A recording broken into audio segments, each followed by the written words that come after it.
Hey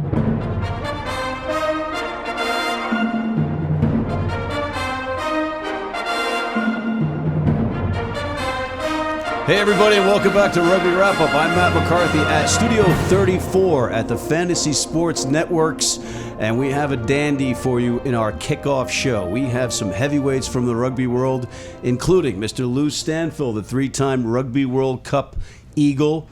He is a massive man, both on and off the pitch, and actually pretty funny. So we're going to put a lot of pressure on him to be funny here today. Lou. Steve Lewis, the former COO of the one and only professional rugby setup in the United States that is now arguably not going to continue into its second season, the pro rugby setup. He is also one of the most highly celebrated sevens coaches in the United States. And then we've got the man, the myth, the legend, Mr. Dan Lyle, the original Captain America, transformed rugby in the Premiership, specifically with Bath. He is an NBC analyst and the director of... You got it. It's rugby. Director of rugby for AEG, which is an enormous company making an This is the imprint. Rugby Wrap-Up show, right? This is the Rugby Okay, Wrap-Up show, yes. Yeah, I just had to check. So, gentlemen, we've also got waiting in the wings another former Eagle for Team USA, Mr. Tony Ridnell, who is also an attorney and a rebel blogger. All right, so we'll get to him too. But first up, we're going to keep this kind of informal. We're going to chat about rugby because that's what we're here to do. And I want to start off with the reason why we're all here in Nueva York. Team USA kicking off their summer tour, whatever we call it. Guys, what do we think of the state of USA Rugby right now? Luke? I'm pretty optimistic about it.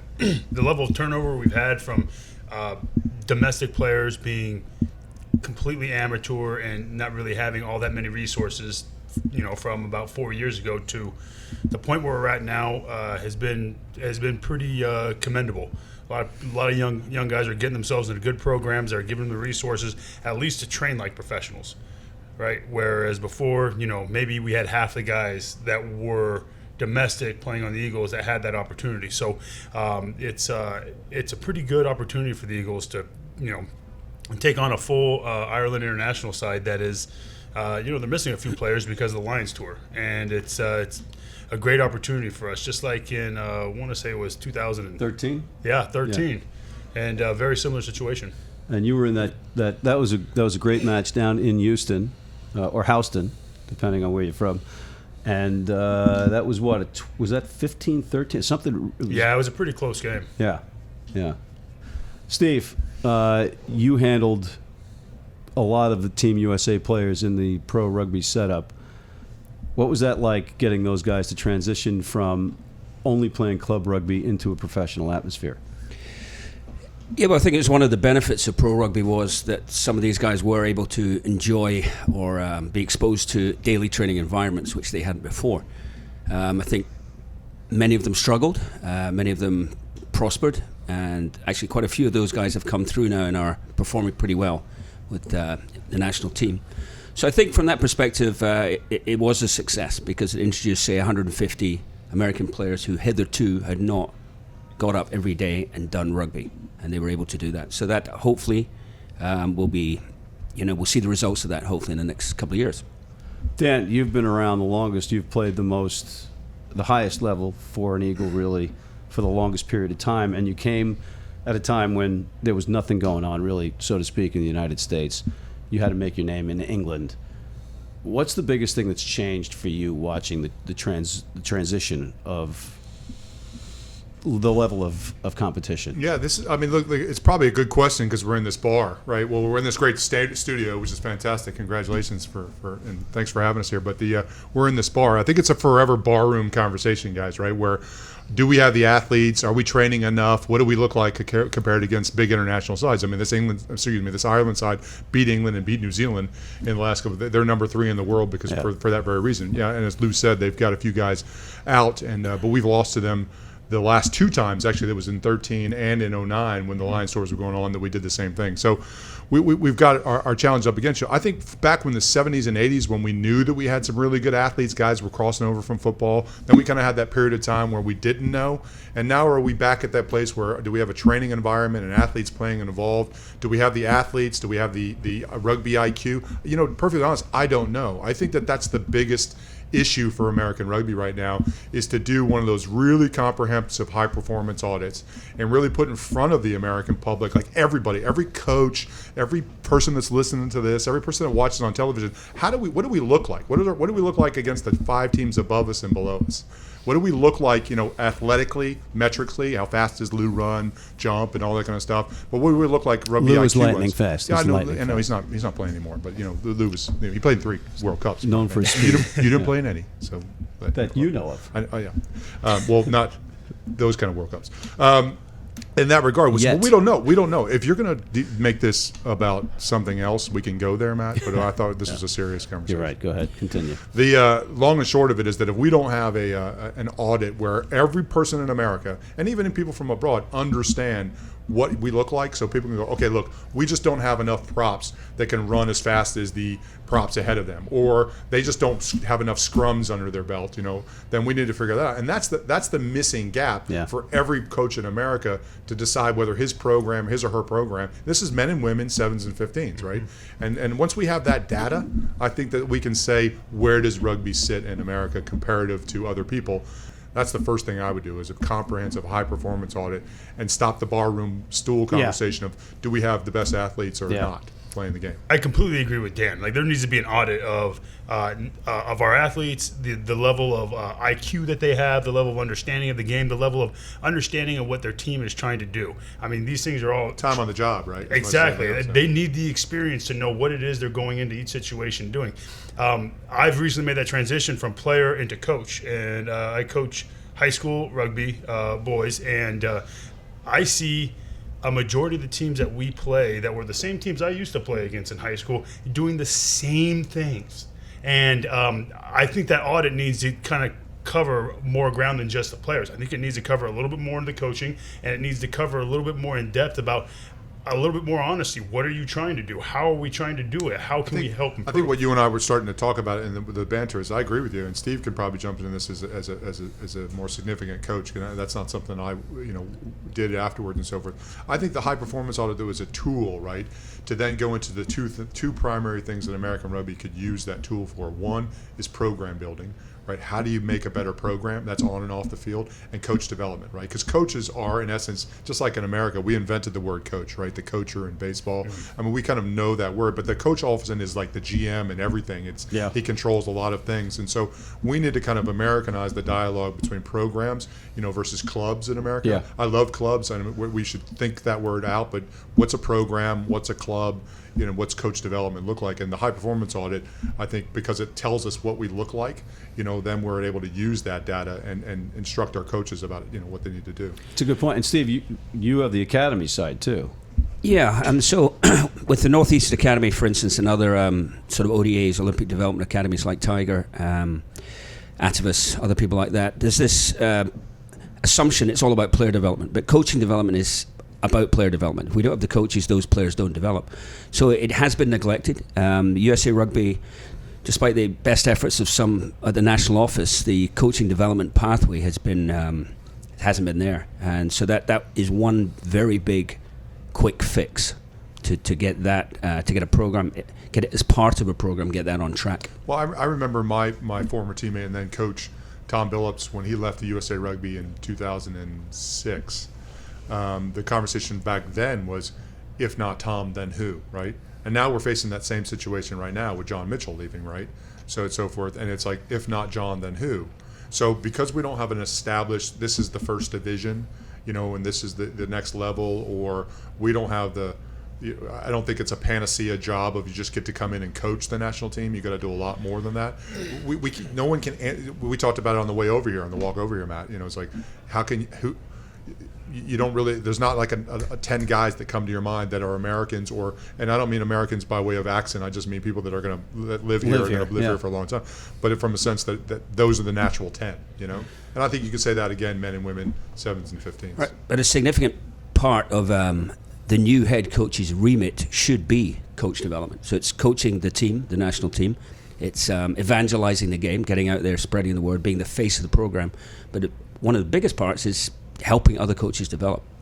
Well, maybe or maybe not. Like basketball today, Ohio State just hired Butler's coach, right? Young guy, right? At 3 years at Gardner-Webb, you know, and the 3 years at Butler, took him to 3 successive Sweets, took him to Sweet 16 and all that kind of stuff. He's more of a person that's going to be a player development driven guy and all that kind of stuff. So I don't want to necessarily pigeonhole. You know, we need coach development. We need player development, and we need referee development. And I don't think that coach that comes in is necessarily going to be the sage coach that's going to say, well, what if we find a 35-year-old stud that identifies with players and can get after it, willing to travel, all that kind of stuff. So I'm just saying that I agree we need it. You're exactly right. That would require us to actually have a job description. Well, here's a question. That's called a plan, right? Is there a potential future head coach of Team USA's Men 15s team sitting next to me right here? Hey, Steve, you look like you can do the job. I think I'm more in the sevens world these days. I mean, who knows? Anything's possible. I don't have any plans to commit myself to that sort of endeavor. And, you know, the one thing I've really realized is as I, again, made that transition into the real world, got to go get a job, got to pay bills. Rugby at this present moment does not provide you with that platform as an adult. If you're going to do it, it's out of passion. It's out of the will to want to do it because you're working with people that they're keeping a club afloat, right? They're donating hours upon hours, you know, sometimes upwards to, 25 to 30 a week just to make sure that the club is operating, which is a fantastic thing. Right. The issue is that, things start chipping away, family life happens, other things happen, they need extra money, and they can't provide that sort of commitment to the club. I'm real fortunate because the program I'm a part of has that support group where it's going to continue going on no matter if I'm involved or if I'm not. Jesuit High School has a long reputation of being operable and always having a team and always feeling a team, and no matter what happens, the next year a group of kids come up. Isn't it? So let's say at the national team level, the first program that we had is the US Sevens team, right? Mm-hmm. Because all of a sudden you have a Olympic training center, maybe extremely small amounts of money, but you have an ability to build systems. So where if that coach or that structure, and we've had Al and we've had Mags and we've had Mike, if they go away, the system's still there, right? It might suffer, it might not. But we have a program, and I think that if we think about program building, that means that it's sustainable regardless of the personalities, right? And that's where coaches can come into those type of environments and thrive. So we got to create those more and more of those environments. I think we got to take a quick break, but when we come back, we're going to have Tony Ridnell step in here real quick. Give me real fast your choices for the next head coach for Team USA to replace John Mitchell. Go ahead. Donald Trump. Don't know who's available. When Mike Tolkien got the job, there was Mike Tolkien, Dave Hodges, and Tom Billups, coach development, player development, coaching the team, and all so forth. If we have that type of triumvirate, and I'm not talking on those three guys if they even want to do it, but that type of conversation makes a lot of sense to me. So as Steve said, you're not picking one person, you're creating a system that can go in place. So I think we need to look beyond just the one person. Just the one person. Mm-hmm. Yeah. All right, we'll take a quick break. And we'll be back with more, and we'll have Mr. Tony Ridnell joining us. Ladies and gentlemen, only in rugby can a guy that was a really crappy rugby player sit at a table with three guys that were Eagles and actually talk rugby on with some semblance of professionalism. So I want to thank you guys, and specifically Mr. Steve Lewis, for also being here today. But Tony, you have a reputation as perhaps a bit of a rebel when it comes to USA Rugby, to put it mildly. You've been listening in the back over there. What do you make of all the stuff that we're talking about? Well, I think the input from all three guys has been excellent, and it's pretty humbling sitting between Lou and Dan, two of the greatest American rugby players ever. And congratulations on your new space here. Yeah. I wouldn't consider myself a rebel at all. I was called divisive during my board interview recently. But rebel is not the right word. holding to account, raising standards, ensuring standards are met, ensuring that plans are implemented and executed, that we really haven't been doing too much.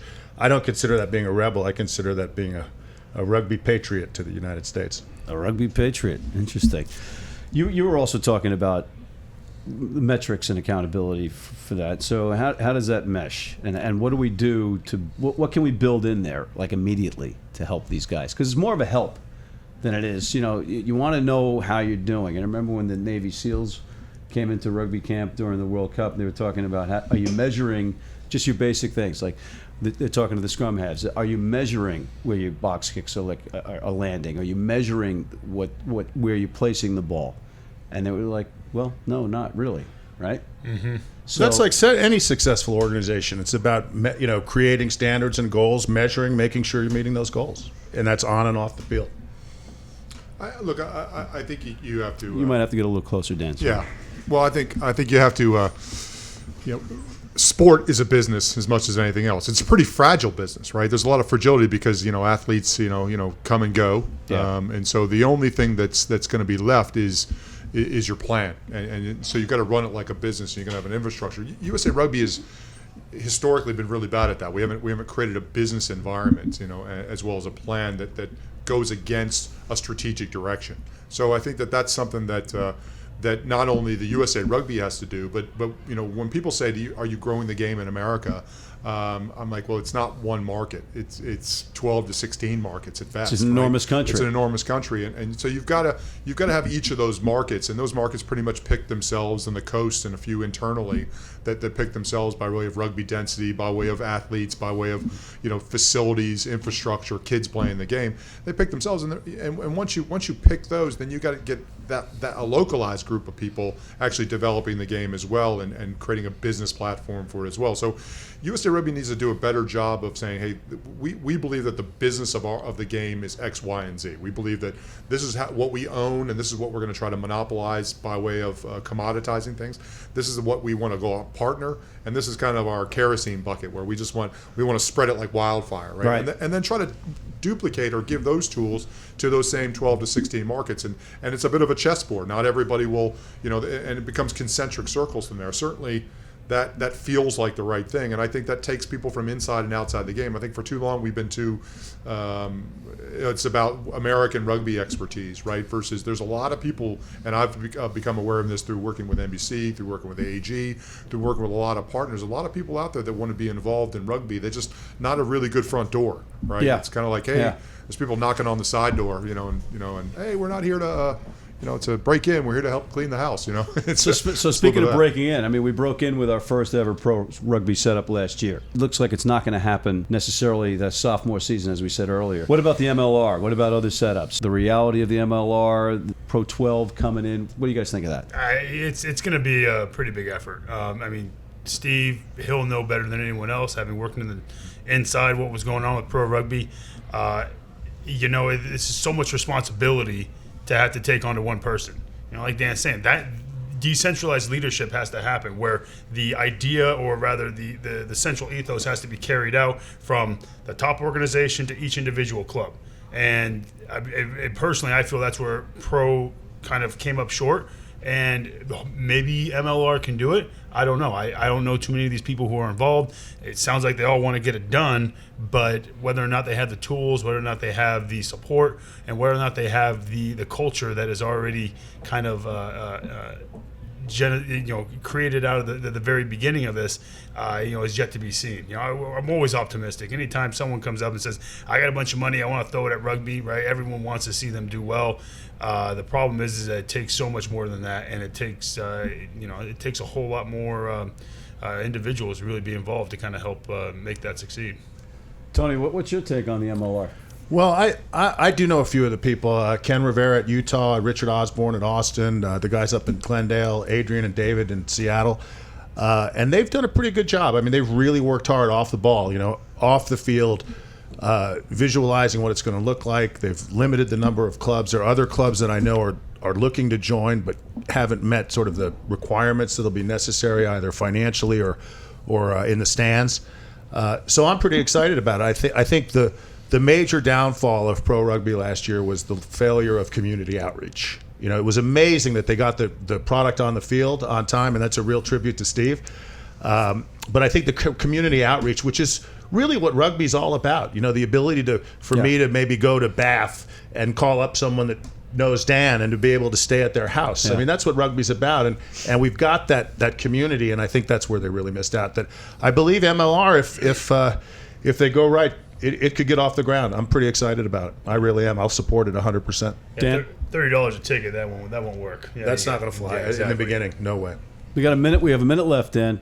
30 seconds on the MLR. Yeah, well, if it's which is impossible, right? MLR, the people behind it are the traditional clubs in America, right? And every system around the world has generally, from the beginnings of the NFL and the NHL to the advent of professionalism abroad, has been the commoditizing of existing structure with the occasional growth of something new. You know, like the Utah example. So I think that we have to grow the structures that we have, right, and try to create that affinity and that dialogue. It fits well within that market strategy. Mm-hmm. It fits well within that projection that Tony talked about the 2027 World Cup or those markets. There's a lot of things that fit within that. Maybe there's two other conferences with the MLR. You right now it's not the East and the West Coast, which is a lot harder to do rugby in a lot of ways. Even though there's more density and so forth, you know, the financial model is a lot harder because you've got to pay more and do more, right? But maybe that's a 3-conference system over time, and how do the English Premiership, the Pro 12, and the Super Rugby fit into that conversation? That's but that to me is the structure of a plan that then is underwritten by a business plan below it, and that becomes an all-in, and we're all into that conversation, and then we're all into that from a sense of how we're going to make that work and create the affinity towards those clubs, so that every kid that's playing on Jesuit that Lou coaches, and every kid that plays for Xavier, they know where their club is, they know the catchment area, and they also know where they can. They also know where they can aspire to. Right. As well. That's what affinity means. Yeah. Okay. There we have it. We have a couple of big fellas exchanging the vocabulary. They have big league vocabularies, these guys. But in all seriousness, fellas, is a conversation that we continue. It's a great thing that we can actually see ourselves here talking rugby in the United States like this, right? And we'll be back with a little bit more. Specifically, we'll pick up with our predictions for USA Rugby in the upcoming matches. Be right back. So we are continuing into our last segment, and we have Mr. Steve Lewis back in the Tony Ridnell seat.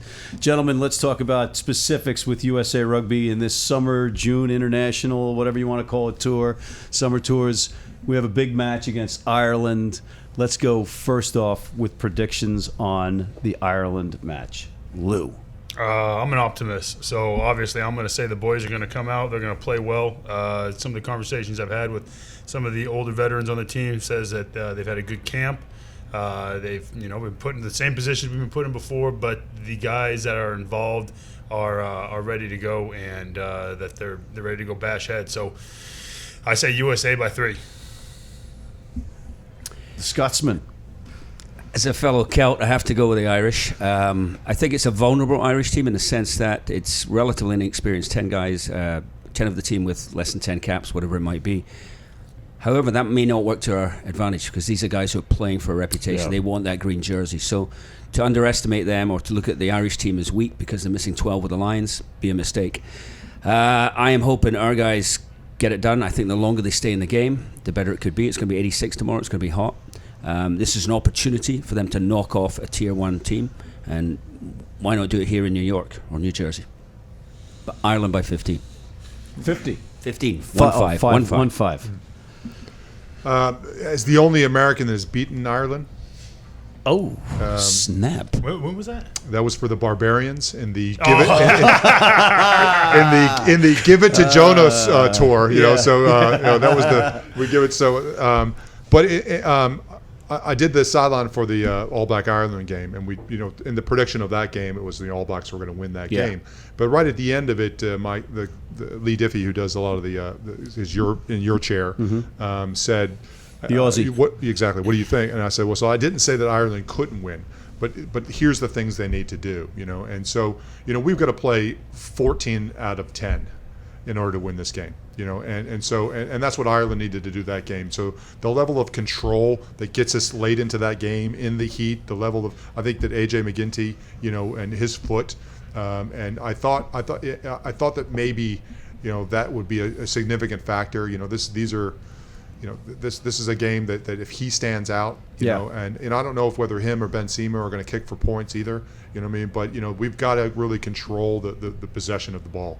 And if we control the possession of the ball, and that's not about controlling contact, that's not about controlling, the kick chase game. It's about the overall game. And that's what was so impressive me in that Ireland All Black game, is that they controlled the game. They controlled the pace of the game. They controlled the kicking exchange of the game. They controlled the contact area of the game. That meant that they played that 12 or 13 out of 10. And I think that obviously we've never beaten a Tier 1 country, right? So you have to think of that you have to play at a plateau level that you don't think you're capable of. But wouldn't it be, per what we talked about earlier, wouldn't it be really cool, though, if everybody that knew rugby or kind of was pretty knowledgeable about rugby knew what every player looked like against his opposite? That you could actually do a comparable of that physical metrics we were talking about, and then because then you'd say, well, maybe we're a little bit better at this position physically, but we know that we're less, or AJ McGinty is great there as well, and he's a professional, so we're up on that one. And you could almost do like the American statistical dialogue of, we know what we look like compared against the other ones.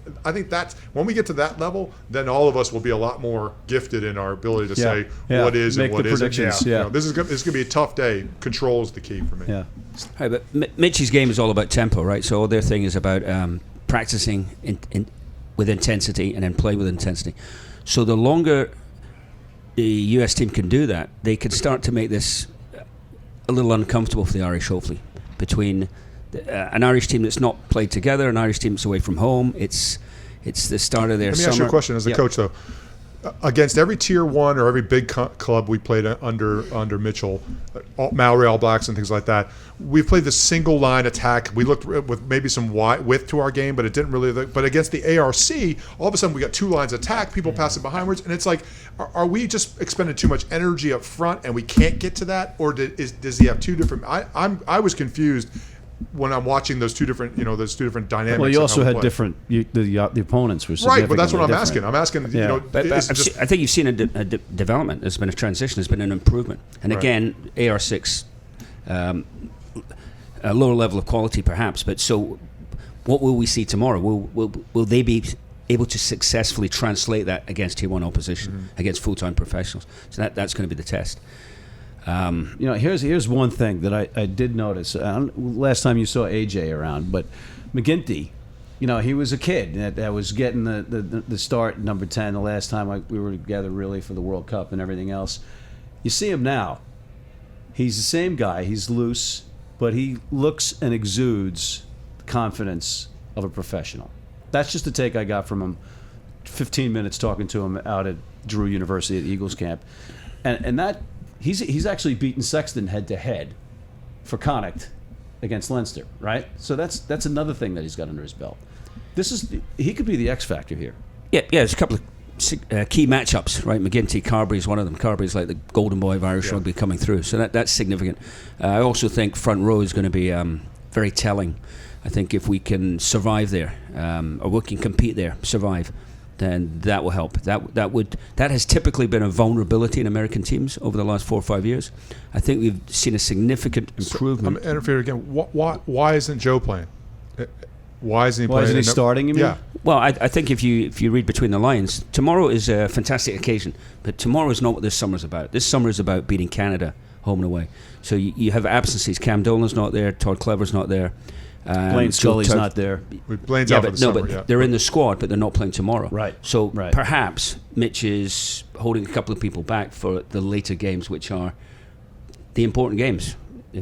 I guess though, but I just want to tip my cap real quickly here to Todd Clever, because when you mentioned the Ireland matches, that guy left everything on the pitch when they played, and I know he's getting a little older and there's a lot more competition. But I just wanted to salute his accomplishments and say that it's kind of, for me, not going to be the same, but I understand it.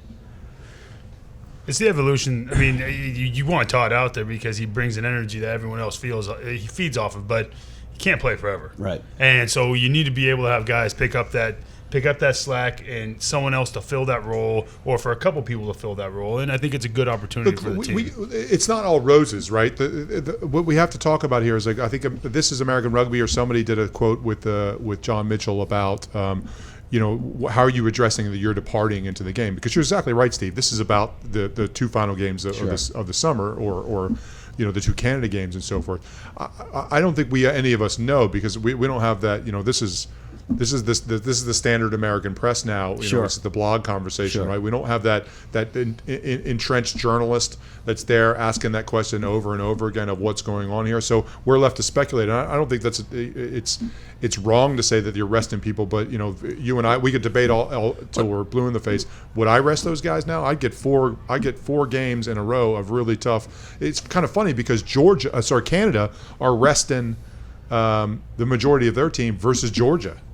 Yeah. Right. Yeah. Right. And that's fantastic competition for them. I would say. So look, I'm sure there's some structure going on. Obviously, Mitch is a fantastic pedigree coach, but from a sense of, it's hard to speculate what we're doing right now. But if I was the coach, I got 28 players, 4 games. You prioritize. Yeah. Perhaps he's prioritizing. Absolutely, and that's not what I'm saying is that we're not being overly critical.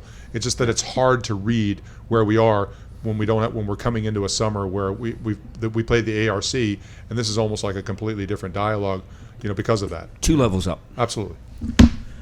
And I got to tell you, we're out of time. This flew by for me. I don't know about you guys, but I want to thank you again. And that was a thrill. That was great. We're going to have more of this stuff to come. The likes of you guys make it special. They know what they're talking about. They're serious about it. They're passionate about rugby, like we hope you are.